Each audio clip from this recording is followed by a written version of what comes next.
Hi எல்லாரும் எப்படி இருக்கீங்க? நேத்து ஒரு லாங் வீடியோ போஸ்ட் பண்ணியிருந்தேன். நாங்க ட்ராவல் பண்ணி வந்தது, அதுக்கப்புறம் எங்க ஃபேமிலி எப்படி எங்கள ரிசீவ் பண்ணாங்க அப்படின்னு ஒரு வீடியோ. கூடவே நம்ம எழில் குட்டியும் நான் காட்டிட்டேன். என்னோட ரீல்ஸ் அண்ட் ஷார்ட்ஸ் மட்டுமே நீங்கள் ஃபாலோ பண்ணிகிட்ருக்கீங்கன்னா கண்டிப்பாக லாங் வீடியோ பார்த்துருக்க மாட்டீங்க. ஸோ உங்களுக்காக நான் இன்றைக்கி ஷார்ட்ஸ்லேயுமே காட்டிட்டேன். கடைசி வரைக்கும் பாருங்கள். ஃபேமிலியை விட்டுட்டு ரொம்ப தூரம் தள்ளி இருக்கிறவங்களுக்கு இந்த மாதிரி மொமெண்ட்ஸ் எல்லாம் பார்க்கும்போது நிச்சயம் கண் கலங்கும். நேற்றும் வீடியோ பார்த்துட்டு நிறைய பேர் சொல்லியிருந்தீங்க ரொம்ப இமோஷ்னல் மொமெண்ட்டாக இருந்துச்சு அப்படின்னு.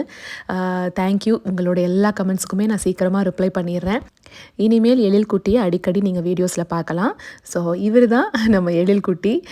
ரொம்ப சேட்டைக்கார குறும்பு பையங்க. ஆனால் பார்க்குறக்கு அமைதின்னு சொல்கிறீங்க. இனி வீடியோஸில் உங்களுக்கு காட்டும்போது உங்களுக்கே தெரியும். எழில் குட்டிக்கு 4 மாதம் இருக்கும்போது எடுத்த ஃபோட்டோ இது. ரீசெண்டாக எடுத்த ஃபோட்டோ இது தான். எழில் குட்டியை உங்கள் எல்லாருக்குமே இன்ட்ரடியூஸ் பண்ணதில் எனக்கு ரொம்ப சந்தோஷம். நம்ம நாளைக்கு ஒரு ஷார்ட்ஸில் பார்க்கலாங்களா?